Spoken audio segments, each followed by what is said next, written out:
ॐ सहनाववतु सहनौ भुनक्तु सह वीर्यं करवावहै तेजस्विनावधीतमस्तु मा विद्विषावहै। ॐ शान्ति शान्ति शान्तिः।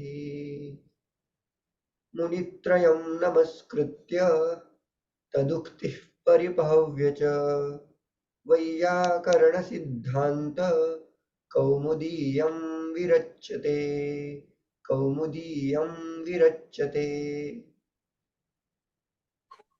इदं नमस्काररूपमङ्गलं वैयाकरणसिद्धान्तकौमुदेः वर्तते। प्रतिदिनं वयम् अनेन एव कक्षायाः आरम्भं करिष्यामः। गतकक्षायाम् अस्माभिः कानिचन वार्तिकानि पठितानि। स्मरन्ति वा? एकैकं वार्तिकं तस्य उदाहरणं च। प्रथमं वार्तिकम् आसीत् तादर्थे चतुर्थी वाच्या इति। तस्य एकम् उदाहरणं वदन्तु। रामः पितृवचनाय राज्यं त्यजति। रामः पितृवचनाय राज्यं त्यजति। समीचीनं। द्वितीयम् आसीत् वृप्ति सम्पद्यमाने च इति वार्तिकं। तस्य को अर्थः?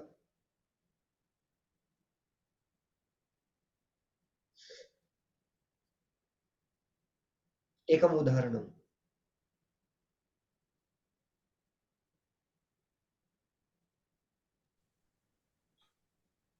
योगः आरोग्याय कल्पते। रोगः आरोग्याय कल्पते। योगः क्षम्यतां। योगः आरोग्याय कल्पते। समीचीनम्। ततः अग्रिमं वार्तिकमस्ति उत्पातेन ज्ञापिते च इति वार्तिकम्। तस्य बहूनि उदाहरणानि लिखितानि प्रार्थनावर्यैः।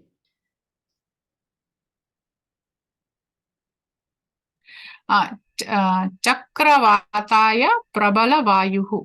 I don't know if that's correct. प्रबलवायुः समीचीनम्। ततः हितयोगे च इति चतुर्थं वार्तिकम्। तस्य एकं क्षम्यतां, महाभारत के युद्ध के पहले जो शंखनाद हुआ था, वो शंखनाद का जो वॉइस है, जो आवाज है, वो भी उत्पात न्यायते उसके अंदर आएगा क्या?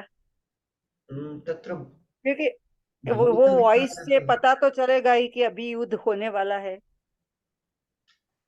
कर्तुं शक्यते, किन्तु तत्र सूत्रार्थे अथवा वार्तिकार्थे भूतविकारः इति शब्दः तैः प्रयुक्तः। ओके। भूतविकारे सति सः शङ्खनादः उपयोक्तुं शक्यः वा न, तस्मिन् विषये चिन्तनीयं। चिन्तयित्वा वदिष्यामि अहम्। ओके। मतलब पृथ्वी आप तेज वायु यही पंच महाभूत उसमें ही होना चाहिए। जी जी ठीक है। एतस्मिन् विषये इतोपि चिन्तनं भविष्यति। अधुना सूत्रं प्रति गच्छामः। स्लाइड शेयर करोमि।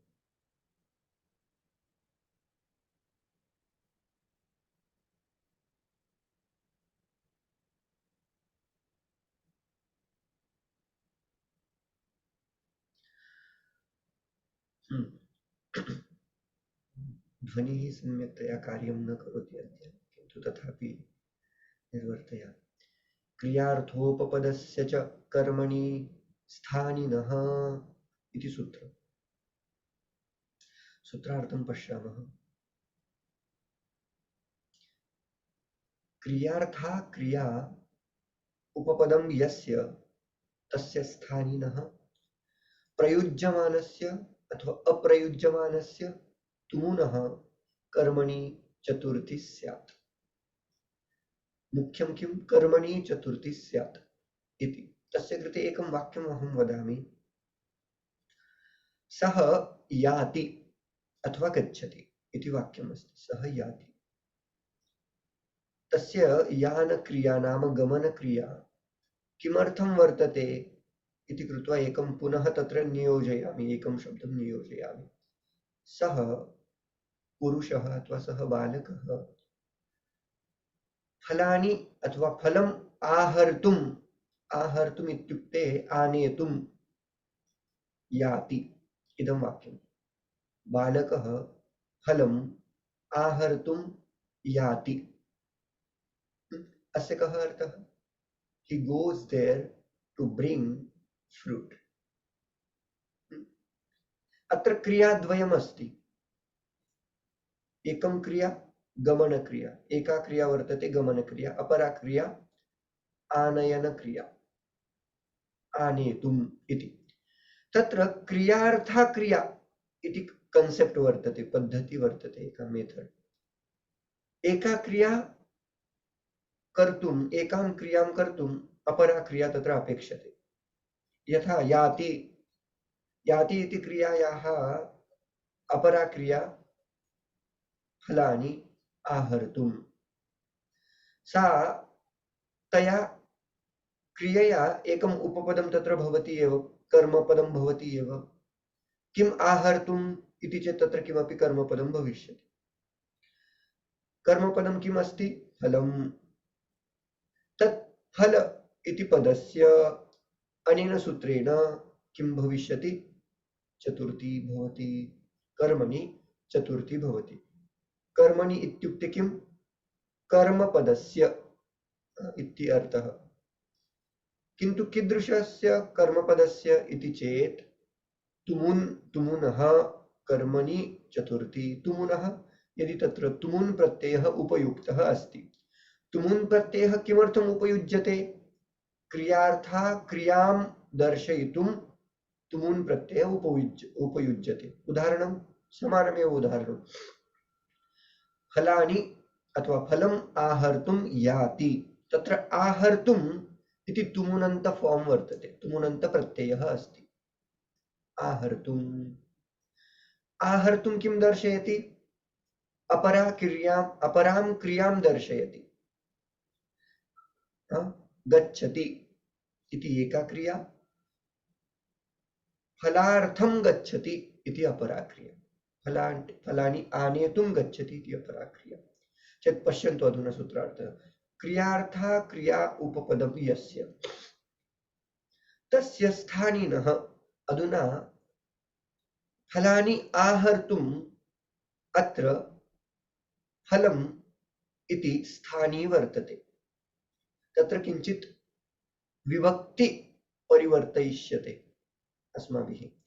फलानि इति द्वितीयान्तरूपं, फलानि आहर्तुम् अथवा फलम् आहर्तुम्, तत् स्थानी वर्तते। तत्र किञ्चित् परिवर्तनं भविष्यति। किं परिवर्तनं? तत्पदस्य तस्य स्थानिनः कर्मणि चतुर्थी भविष्यति। चतुर्थी विभक्ति कर्तव्या। चतुर्थी क्रियते चेत् किं? फलानि इति बहुवचनम् आसीत्, तस्य चतुर्थी बहुवचनं क्रियते चेत् फलाय, फलाभ्यां, फलेभ्यः। So now you are not going to use directly tumun pratyaya. Rather than tumun pratyaya, you are going to put chaturthi vibhakti. So rather than saying phalani ahartum yati, we have to say phalebhyo yati अथवा phalebhyah yati without santi. Simple. So यहाँ इस सूत्र का इतना ही अर्थ है। जहां जहां आप तुमुन प्रत्यय यूज कर रहे थे ना, जहां जहां आप एक क्रिया के लिए दूसरी क्रिया दिखा रहे थे, वहां तुमुन प्रत्यय के जगह पे तुमुन प्रत्यय यूज करते समय जो कर्म पद आ रहा था उसकी हमेशा द्वितीया होती थी। तो उस पद के साथ हम क्या कर देंगे? चतुर्थी करेंगे और तुमुन प्रत्यय का यूज ही नहीं करेंगे। कौन सा भी एक अब वाक्य बनाओ अभी तुमुन प्रत्यय के साथ, एक सिंपल वाक्य बनाओ, कोई भी बना सकता है।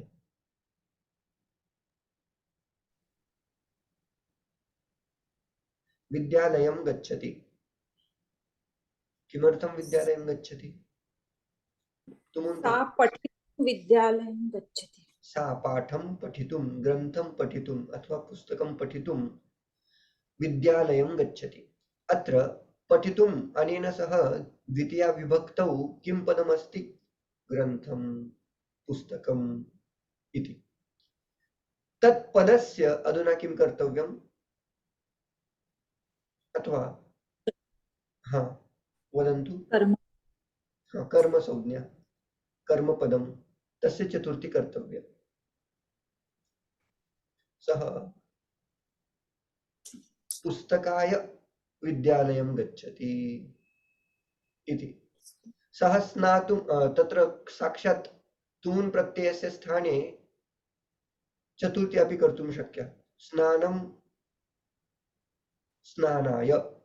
सः स्नातुं गच्छति। अत्र स्नातुम् इति तून् प्रत्ययः वर्तते, तस्य स्थाने स्नानाय इति वक्तुं शक्यते। सः भोजनाय भोजनालयं गच्छति। सः भोजनाय भोजनालयं गच्छति। भोजनं कर्तुं भोजनालयं गच्छति इति वाक्यं, तस्य अनेन सूत्रेण भोजनाय भोजनालयं गच्छति। सः पुस्तक पठितुं विद्यालयं गच्छति इति तूनन्त, सः पुस्तकाय विद्यालयं गच्छति इति अनेन सूत्रेण वाक्यं करिष्यते। एतावता स्पष्टं वा? तस्य आङ्ग्लभाषायां तत्र स्थापयामि, तेन कदाचित् ये जानन्ति तेषां कृते साहाय्यम्। फलेभ्यो याति, फलानि आहर्तुं याति। अत्र क्रियाद्वयम् अस्ति।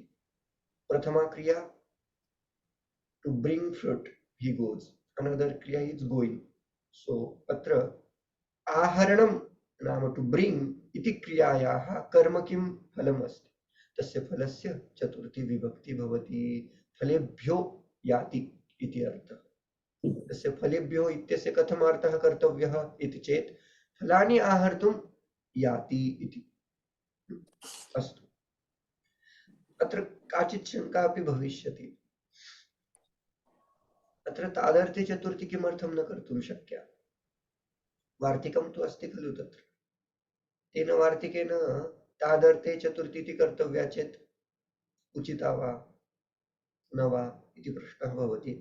तस्य कृते अत्र यद् उदाहरणं भवति, सा क्रिया, यान क्रिया अत्र फलार्थः न, किन्तु फलानि आहर्तुं वर्तते, क्रियार्था क्रिया वर्तते इति कृत्वा तत्र तादर्थे चतुर्थी इति वार्तिकस्य अत्र उपयोगः न। यतोहि अत्र क्रियार्था क्रिया वर्तते। एकास्यै क्रियायै अपरा क्रिया क्रियते इति कृत्वा तादर्थे चतुर्थी इति अत्र कर्तुं न शक्या इति अर्थः। इतोपि स्पष्टताम् आगच्छति, पश्यन्तु। नमस्कुर्मः नृसिंहाय। अत्र नमस्काररूपी क्रिया अस्ति। कस्य कृते विधीयते? नृसिंहाय। नृसिंहाय नमः अथवा नृसिंहाय नमस्कुर्मः। नमस्काररूपी क्रिया क्रियते, किन्तु अपरा तत्र क्रिया वर्तते अनुकूलयितुं।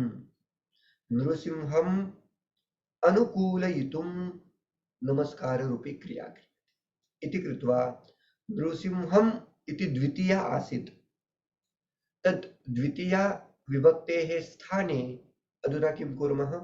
चतुर्थी विभक्तिं स्थापयामः। Right? So to make him comfortable, anukulayitum, to make him calm, so all devotees do namaskar to Nrsimha Bhagavan. That way we can take it, right? तत्र नृसिंहम् इति द्वितीया विभक्तौ आसीत् यदा तुमुन् प्रत्ययस्य उपयोगः कृतः। यदा तुमुन् प्रत्ययस्य उपयोगं न इच्छामः तदा किं कर्तुं शक्यते? चतुर्थी विभक्ति कर्तुं शक्या। नृसिंहाय नमस्कुर्मः इति। अवगतम्? अत्र एकः पुनः प्रश्नः भविष्यति, यदा यदा नमः इति अव्ययं प्रयुज्यते तदा तदा किं क्रियते?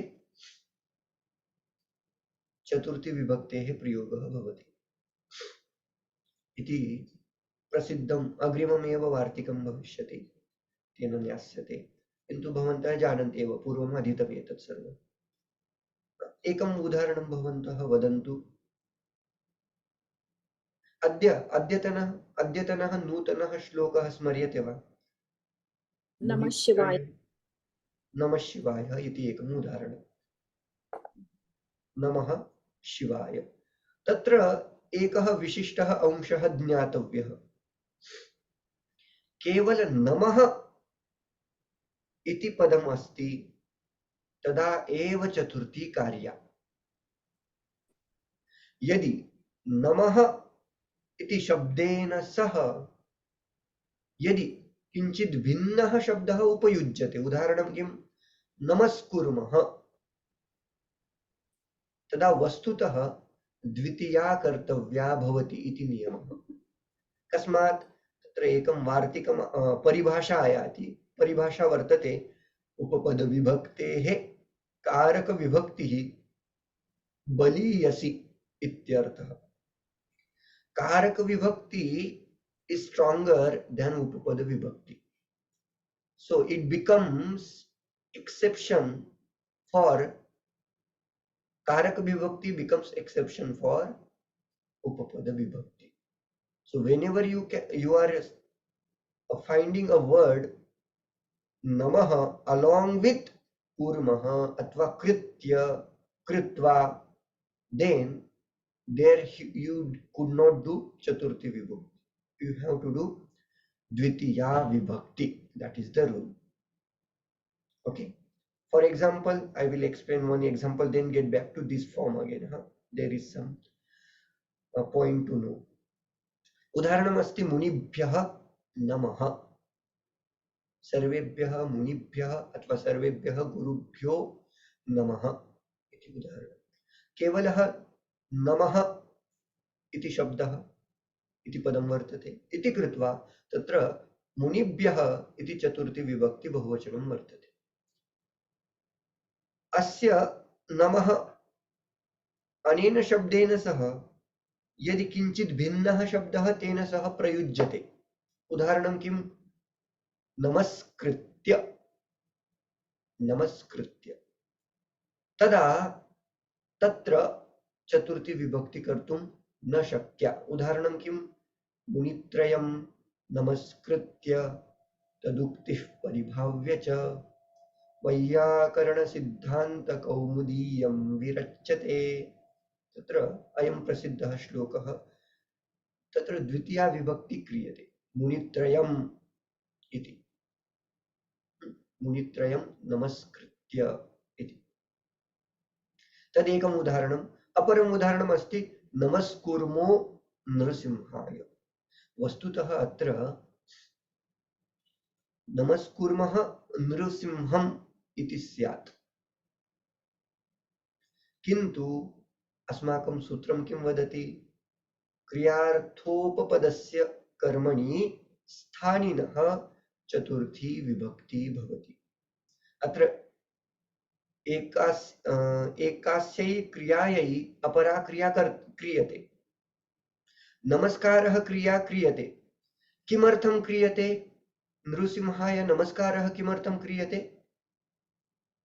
तं नृसिंहम् अनुकूलयितुं तत्र नमस्काररूपी क्रिया क्रियते इति कृत्वा यदा तादृशं किमपि वाक्यं वर्तते तत्र अपरा क्रिया अनुकूलयितुम् इति या क्रिया आसीत् तस्याः क्रियायाः यत् कर्म किं, नृसिंहम्,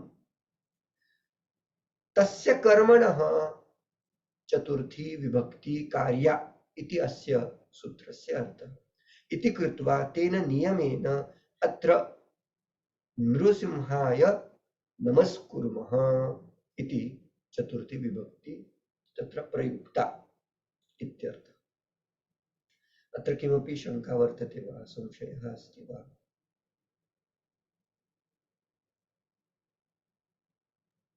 Can you quickly explain this in English? I think I've understood, but I want to make sure. It's a little tricky. Which one? The last one that you explained, where the karma of the second kriya will get chaturthi. Is that correct? Correct. So now Okay. that sentence was Nrusimhaya namaskurmah. Vastutah, it is not namah, it is namaskurmah. Only namah if we are using, then obviously there will be chaturthi. But when we use namaskurmah shabda, then there should be dvitiya vibhakti. Correct? But here we are again using fourth case. Why fourth case? Because that namaskara is not simple namaskara. There is some another purpose of that namaskara. What is the purpose? For namaskara rupi kriya, there is some another kriya. Anukulayitum. Kam anukulayitum? Nrusimham anukulayitum. So now that anukula rupi kriyayaha yat karma, तस्मिन् कर्मणि चतुर्थी विभक्ति भवति इत्यर्थ।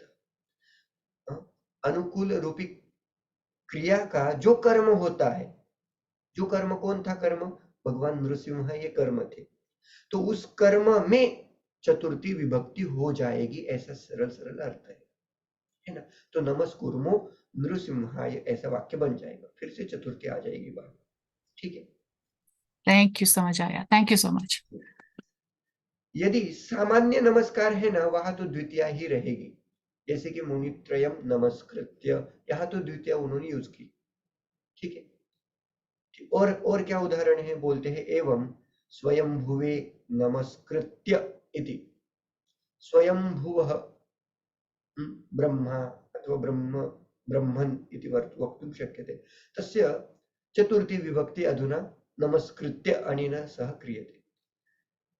पश्यन्तु, अत्र एकम् उदाहरणमस्ति द्वितीयायाः। अत्र स्वयंभुवे नमस्कृत्य इति अपरम् उदाहरणं वर्तते, अत्र चतुर्थी विभक्ति अस्ति। स्वयंभुवे नमस्कृत्य इति आदौ अपि ज्ञातव्यम्। We should understand this way. अत्र किमर्थं चतुर्थी? तत्र नमस्कार रूपी क्रियायाः कृते अपरा क्रिया तत्र विहिता अस्ति। ब्रह्मणे नमः इति यद् वदामः तस्य किमपि प्रयोजनं स्यात् इति कृत्वा तत्र चतुर्थी विभक्ति कृता। अयं श्लोकः ज्ञातव्यः, स्मर्तव्यः। मुनित्रयं नमस्कृत्य तदुक्तिः परिभाव्य च वैयाकरण सिद्धान्त कौमुदी विरच्यते। अयं प्रतिदिनम् उपयोक्ष्यते। अधुना अग्रिमं सूत्रमस्ति तुमर्थाच्च भाववचनात् इति। तुम अर्थात् च भाववचनात्, तुमुन् प्रत्ययः, तस्य कृते एव किञ्चित् सूत्रार्थं पश्यामः। भाववचनाश्च इति सूत्रेण यो विहितः तदन्तात् चतुर्थी स्यात्। तुमुन् अयं प्रत्ययः भावार्थे उपयुज्यते। तस्य कृते किञ्चित् इदमेकम् उदाहरणमस्ति यष्टुं याति।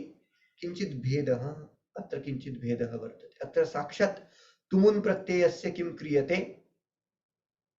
चतुर्थी विभक्ति कर्तुं शक्यते। चतुर्थी विभक्तेः कृते एकः शब्दः प्रयुज्यते, याग। यष्टुं गच्छति नाम किं? यागं कर्तुं गच्छति इत्यर्थः। वाक्यम् अवगच्छन्तु। वाक्यमस्ति यागाय याति।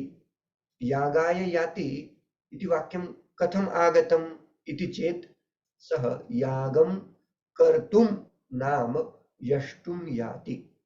यष्टुम् इति यः प्रयोगः सः भावे प्रयोगः वर्तते। भाव नाम किं? क्रिया। क्रियां कर्तुं याति इति अर्थः। का क्रिया? कापि क्रिया तत्र भवितुम् अर्हति। यष्टुं याति, स्नातुं याति, पठितुं याति, किमपि तस्य शब्दस्य एकं भावार्थक शब्दं निर्माय, यथा यागः शब्दः यष्टुम् इत्यस्मात् निर्मितः, पठितुं पाठाय, स्नातुं स्नानाय इति एकं विशिष्टम् एकस्मात् शब्दात् अपरः शब्दः निर्मीयते। तस्य शब्दस्य किं क्रियते? चतुर्थी विभक्ति क्रियते। भवन्तः किमपि एकं तुमनन्त वाक्यं वदन्तु, अहं तस्य एकं विशिष्टं शब्दं निर्माय दर्शयामि। किमपि वाक्यं वदन्तु।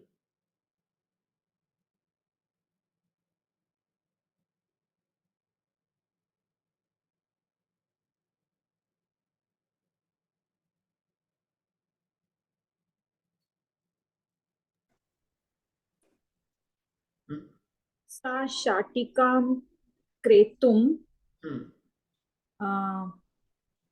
आपणे गच्छति। अधुना क्रेतुम् इति तुमुनन्त प्रत्ययः वर्तते। अस्य तुमुनस्य स्थाने एव तत्र घय प्रत्ययः, नूल् प्रत्ययः इति बहवः प्रत्ययाः कर्तुं शक्य तस्मिन् एव अर्थे। क्रयणाय, क्रयणम् इति तत्र मया एकः प्रत्ययं योजयित्वा एकं रूपं साधितं, क्रयणम्।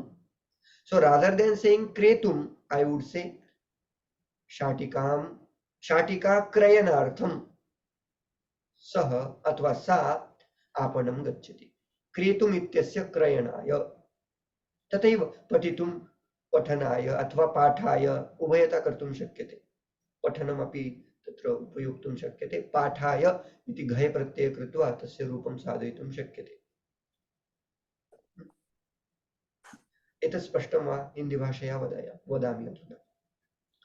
तुमुन ये जो प्रत्यय होता है ना, उसके स्थान पे बहुत सारे प्रत्यय कर सकते हैं हम। जैसे कि पठितुम, इसका अर्थ क्या होता है? पढ़ने के लिए। तो उस तुमुन प्रत्यय को न यूज करते हुए हम दूसरा शब्द साक्षात यूज कर सकते, जैसे कि पाठ। वहां मैंने घय प्रत्यय कर दिया, पाठ शब्द बनाया, और पाठाय इस सूत्र से क्या कर देंगे? यदि तुमुन अर्थ में आप कोई प्रत्यय बना रहे हो, कोई शब्द बना रहे हो, तो उस शब्द में आप क्या करना चाहिए? आपने क्या करनी चाहिए? चतुर्थी विभक्ति करनी चाहिए। भाववचनात् इति सूत्रेण यह विहितः वर्तते। जो प्रत्यय आप विहित कर रहे हो, जो शब्द बना करके जो विषय प्रतिपादन करना चाहते हो, तदन्ताच्च किम कर्तव्यम? चतुर्थी विभक्ति कर्तव्या। जो घय प्रत्यय बनाया, नूल प्रत्यय बनाया, या कोई और भी प्रत्यय, ल्यूट प्रत्यय बनाया, उसके स्थान पे क्या कर देंगे आप? चतुर्थी विभक्ति बना देंगे। इतना सरल है ना? उदाहरणम किम? यष्टुम याति। यहाँ यष्टुम ये तुमुनंत प्रत्यय था, लेकिन तुमुन प्रत्यय के जगह पे हमने घय प्रत्यय यूज कर दिया, याग। घय प्रत्यय से शब्द बन जाता है याग। ठीक है, याग बनने के बाद डायरेक्टली वहां क्या कर देंगे? चतुर्थी विभक्ति यूज कर लेंगे, यागाय याति। यहाँ मुझे यहाँ चेंज करना है। पिछला वाला ही सेंटेंस मैंने यहाँ रखा, ये वाला अभी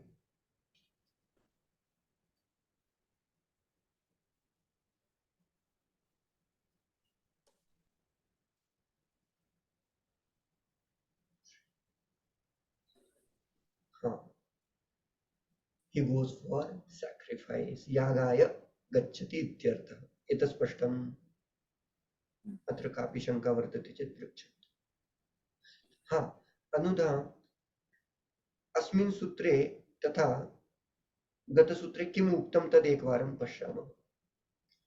पिछले वाले सूत्र में उन्होंने क्या बोला था कि जो आप तुमुन प्रत्यय यूज कर रहे हो ना, या तुमुन प्रत्यय के जगह पे और कुछ यूज कर रहे हो, तुमुन अर्थक भाव, तो वहां उस तुमुन प्रत्यय का जो कर्म होता था वो हमेशा द्वितीया में होता था। तो उस द्वितीया के स्थान पे आप क्या कर देंगे? चतुर्थी कर देंगे। वहां तुमुन प्रत्यय, उसके साथ द्वितीया में रहने वाला एक शब्द होता था, वहां हमने चतुर्थी की। ये डिफरेंस है। इस सूत्र में क्या कर रहे हैं हम, इस सूत्र में डायरेक्टली तुमुन प्रत्यय की जगह पे हम दूसरा प्रत्यय यूज कर रहे हैं। घय प्रत्यय हो सकता है, नूल प्रत्यय हो सकता है, लूट प्रत्यय हो सकते हैं, बहुत सारे प्रत्यय हो सकते हैं। पठन, पाठ, ऐसा एक पाठ ये घय प्रत्यय है, ऐसे और पठन ये ल्यूट प्रत्यय है। तो ये भिन्न भिन्न उसी अर्थ में प्रत्यय यूज हो रहे, तो वहां क्या कर देंगे, उससे निर्मित जो भी प्रत्यय होगा तद अंताच नाम, उससे निर्मित और वो प्रत्यय जिसके अंत में है ऐसा जो शब्द है ना, उसके स्थान में हम चतुर्थी करेंगे, ऐसा अर्थ। ठीक है ना, इतना सारा। अभी आगे जाकर के इसी सूत्र में एक वार्तिक आएगा, उस वार्तिक को थोड़ा सा न, सूत्र ही है वार्तिक में। नमस्वस्ति स्वाहा स्वधा वलम, क्षम्यतां, नमस्वस्ति स्वाहा स्वधा अलम वषट् योगाच्च तत्र अवग्रह स्थापयितुं शक्यते। सरलमस्ति वार्तिकं, बहुद्भिः बहुवारं श्रुतमस्ति। अत्रापि चतुर्थी अनुवर्तते उपपद विभक्तेः। साक्षात् नमः शब्द यत्र यत्र दृश्यते तत्र तत्र साक्षात् किं कर्तुं शक्यते, चतुर्थी विभक्ति उपयोक्तुं शक्यते इत्यर्थः। तत्र संप्रदान संज्ञा इत्यादिकं किमपि न द्रष्टव्यं, नमः दृश्यते चेत् साक्षात् चतुर्थी विधीयते। एभिर्योगे, एभिर्योगे नाम केभिर्योगे, नमः, स्वस्ति, स्वाहा, स्वधा, अलम, वषट् इति शब्दैः योगे चतुर्थी स्यात्, साक्षात् का विभक्ति कर्तुं शक्या, चतुर्थी विभक्ति कर्तुं शक्या इत्यर्थः। उदाहरणं किं, प्रथमम् उदाहरणमस्ति हरये नमः इति एकम् उदाहरणम्। अस्मिन्नेव सूत्रे एका परिभाषा पठ्यते। परिभाषा अस्ति उपपद विभक्तेः कारक विभक्तिर्बलीयसी। अस्य को अर्थः, कारक विभक्ति ही बलीयसी, कारक विभक्ति स्ट्रांगर देन उपपद विभक्ति। तस्य उदाहरणं किम्, उच्यते नमस्करोति देवान्। यद्यपि ततः नमः शब्दः अस्ति, किन्तु नमः शब्देन सह तत्र करोति इति क्रियापदं योजितम् अस्ति। यदि तादृशं किमपि रूपं वर्तते चेत् तत्र कारक विभक्ति उच्यते, यतो हि तत्र नमस्कार रूपी क्रिया प्रदर्श्यते। नमस्कार रूपी क्रियायाः इष्टतमं किम् अस्ति, देवान्, देव इति पदम् इष्टतमं। कस्मै नमस्कार, कान् नमस्कारः क्रियते इति चेत् देवान् इति कृत्वा तत्र द्वितीया भवति, नमस्करोति देवान्।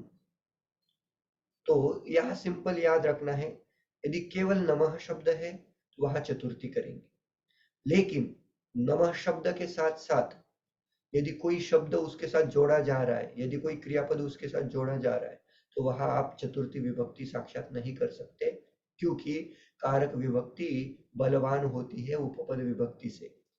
तो वहां जो इष्टतम है उसकी क्या कर देंगे, कर्म संज्ञा कर देंगे। कर्म संज्ञा होने के बाद द्वितीय यूज करेंगे। देवान नमस्करोति भक्तः, इतना उन्होंने एक उदाहरण, उसमें टॉपिक आ रहा था तो उन्होंने बता दिया कि हमेशा नमः के साथ चतुर्थी नहीं होगी। नमः शब्द के साथ यदि क्रियापद यूज कर रहे हो, नमस्करोति, नमस्कृत्य, नमस्कृत्वा इत्यादिकम, तो वहां आप क्या करेंगे, द्वितीया विभक्ति यूज करेंगे। इसलिए हमने मुनित्रयम नमस्कृत्य ऐसा वाला एक उदाहरण देखा था पिछली स्लाइड में। इतना स्पष्ट है, आगे बढ़ता हूं। दूसरा वाला शब्द था स्वस्ति। स्वस्ति नाम कल्याणम, प्रजाभ्यः स्वस्ति, स्वस्ति प्रजाभ्यः परिपालयन्तां न्याय्येन मार्गेण महिं महिषाः, ऐसे शांति पाठ में या शांति मंत्र में बोला जाता है। स्वस्ति, क्षम्यतां, स्वस्ति प्रजाभ्यः, प्रजा का कल्याण हो। तो यहाँ स्वस्ति शब्द आया, इसलिए हम क्या करेंगे, उस शब्द के योग में हम चतुर्थी विभक्ति का यूज करेंगे प्रजा शब्द के साथ। प्रजाभ्यः स्वस्ति, प्रजाभ्यः यहाँ चतुर्थी विभक्ति बहुवचन है। स्वाहा, स्वाहा शब्द के साथ साथ भी चतुर्थी विभक्ति यूज करेंगे। अग्नये स्वाहा, आहुति देते समय अग्नि को आहुति देते समय, हविर्दान देते समय बोले जाने वाला शब्द है स्वाहा। एंड जब हमारे पितृ लोगों के लिए हम हविर्दान देते हैं, दोनों के लिए, अग्नि के लिए भी, देवता के लिए भी हविर्दान होता है, पितृ लोगों के लिए हविर्दान होता है, लेकिन आहुति देते समय अलग अलग शब्द का प्रयोग होता है। ठीक, तो पितृभ्यः स्वधा इति, नमः, स्वस्ति, स्वाहा, स्वधा, 4 शब्द हुए। अगला वाला शब्द है अलम। अलम शब्द का यहाँ स्पेसिफिक अर्थ क्या है? तो बोलते हैं पर्याप्ति अर्थ ग्रहणम। यहाँ पर्याप्त ऐसा अर्थ, सफिशिएंट, इस अर्थ में अलम शब्द का प्रयोग होगा। नहीं तो हमने तृतीया में भी अलम शब्द का यूज देखा है। अलम क्रोधेन, अलम भोजनेन, अलम कलहेन, अलम अभ्यासेन, वैसा वहां भी यूज होता है, लेकिन वहां पर्याप्ति अर्थ नहीं है ना। यहाँ अलम शब्द इस सूत्र में जो रखा गया हुआ अलम शब्द है, वो शब्द पर्याप्ति अर्थ का ग्रहण करता है, सफिशिएंट। उदाहरण क्या बोलते हैं? तेन अनेन अर्थेन दैत्येभ्यो हरिः अलम इति अर्थ। मतलब क्या? सारे दैत्यों के लिए अकेला हरि सफिशिएंट है, काफी है। अलम इस शब्द का क्या अर्थ होता है? आगे देते हैं प्रभुः। प्रभुः समर्थः, समर्थः शक्तः। मतलब क्या? दैत्येभ्यो हरिः समर्थः, दैत्येभ्यो एकाकी हरिः शक्तः, ऐसा उसका अर्थ है। मतलब क्या? भगवान श्री हरि सफिशिएंट है सारे दैत्यों के लिए। इतना स्पष्ट है। अभी प्रभवादि योगे षष्ठी साधु, षष्ठी अपि साधु नाम, यदि आप प्रभु शब्द यूज कर रहे हैं ना, उसके साथ षष्ठी विभक्ति भी कर सकते हैं। इसके लिए आप प्रमाण क्या है? तो बोलते हैं पाणिनि जी स्वयं वैसा यूज करते हैं, जैसे कि तस्मै प्रभवती, ऐसा एक सूत्र है, प्रभवती शब्द के साथ उन्होंने चतुर्थी की इस सूत्र के अनुसार। ठीक है, लेकिन सह आगे जाकर के वही यूज करते हैं, स एषाम ग्रामणीः, ग्रामणी मतलब नेता, प्रभुः स्वामी, केषाम स्वामी? एषाम स्वामी, ग्रामजन हाँ, एषाम स्वामी इति, ग्रामवासीयानां स्वामी इति अर्थः, ग्रामणीः स्वामी इति अर्थः कर्तुं शक्यते, नेता इति अर्थः। तत्र षष्ठी विभक्तेः प्रयोगः दृश्यते इति कृत्वा अत्र वाक्यम् उच्यते प्रभवादि योगे षष्ठी अपि